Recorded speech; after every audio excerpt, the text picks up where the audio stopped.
Wajahmu kerap ku mimpi, wajahmu sering ku puja, buatku terasa sepi kala ku bukakan mata. Kau masih belum pun ku punya, rinduku masih kau tak peka.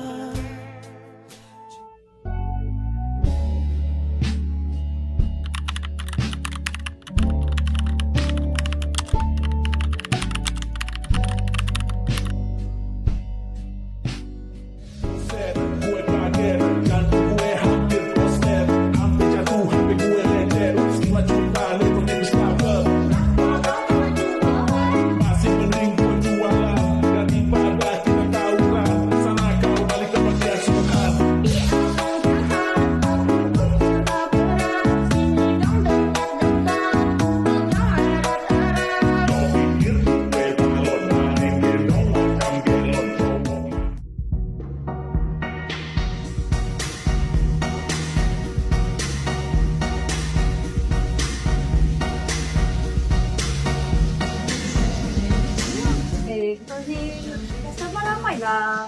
Lambat.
This case study was conducted in an LRT station environment to observe occupational safety and health issues in a real workplace setting.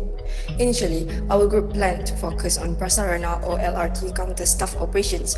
However, due to recording limitations and policy considerations, direct footage of the counter staff could not be obtained. Therefore, the scope was adjusted to focus on a food and beverage outlet located inside the station, together with selected public facility areas. The purpose of this case study is to identify visible hazards, risk contributing factors, and suitable control measures. Located within Subang Jaya LRT station, this food and beverage outlet operates in a fast-moving public transit environment. Behind the counter, workers are involved in food preparation, customer service, cleaning tasks, and handling of supplies. These routine activities may expose them to ergonomic, psychosocial, physical, hygiene, and other safety hazards. In a busy station setting, even small hazards can affect both workers and the public if they are not properly managed. Therefore, workplace safety must be prioritized to prevent injuries and reduce stress, also ensure a smooth daily operation. For psychosocial hazard, which is pressure from customer workload and time demands, the risks are mental fatigue, reduced job performance, and conflict will arise. Risk level for this psychosocial hazard is medium. For contributing factor, there are a lot of factors, which is high workload during peak hours, staff showcase, long working hours, and customer pressure or complaints. The 11 OSH law, guideline, and standard for psychosocial hazard are from Department of Occupational Safety and Health 2022, Section 15. From this section, employer must ensure the safety, health, and welfare of employee at work. The OSH guidelines for the prevention of stress and violence at the workplace. Guidelines related to customer service because worker may face pressure, complaint, and conflict with customer. Lastly, OSH guideline on psychosocial risk assessment and management at the workplace 2024. This guideline that provide guidance to identify, assess, and manage psychosocial risk at the workplace. control measures from administrative control, such as manage workload to prevent excessive work pressure. Second, provide support from supervisor and co-worker. Lastly, provide adequate breaks to reduce mental fatigue. Physical hazard, wet floor. A physical hazard identified as a wet floor, which may be caused by spilled water, cleaning activities, leaking pipes, rainwater, or condensation.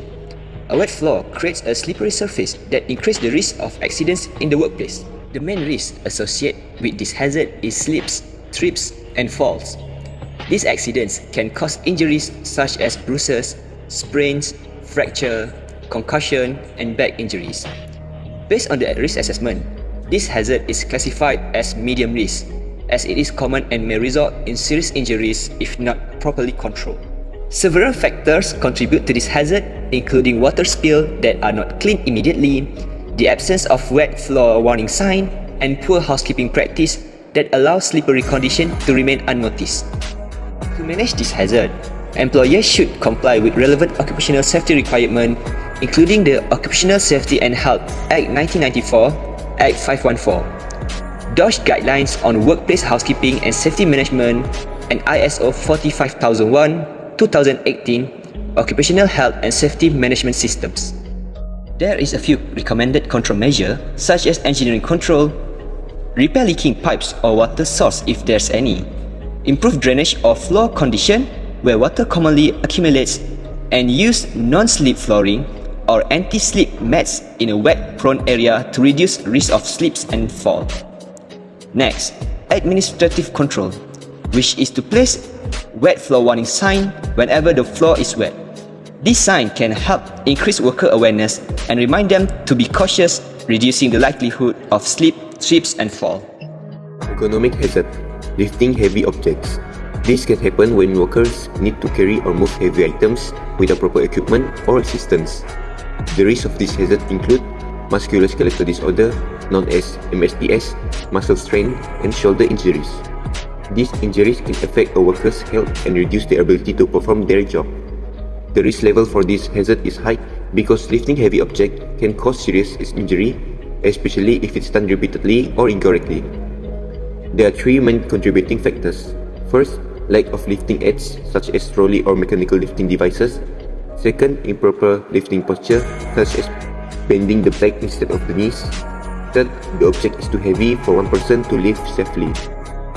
The relevant occupational safety and health laws, guidelines, and standards are OSH Act 2022, Act 514, Section 15, which states that employer must ensure safety, health, and welfare of employees at work.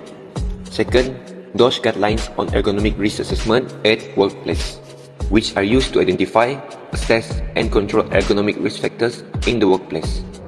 Third, Industry Code of Practice for ergonomic risk assessment at workplace, which provides guidance for conducting ergonomic risk assessment. To control this hazard, there are two recommended control measures. First, engineering controls. Provide trolleys and mechanical lifting devices to reduce manual lifting. Second, administrative controls.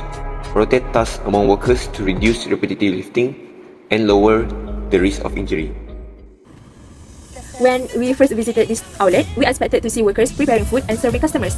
But after spending time observing their daily routine, we realized there was much more happening behind the counter. From our observation, most of the hazards were classified as medium risk, while manual handling of heavy objects was identified as a high-risk activity. If these hazards are ignored, they may lead to many bad effects on safety and health. Simple actions in control measures, following OSHA and DOSH guidelines, can make the workplace much safer for everyone. So, that's all from our group. Thank you for watching.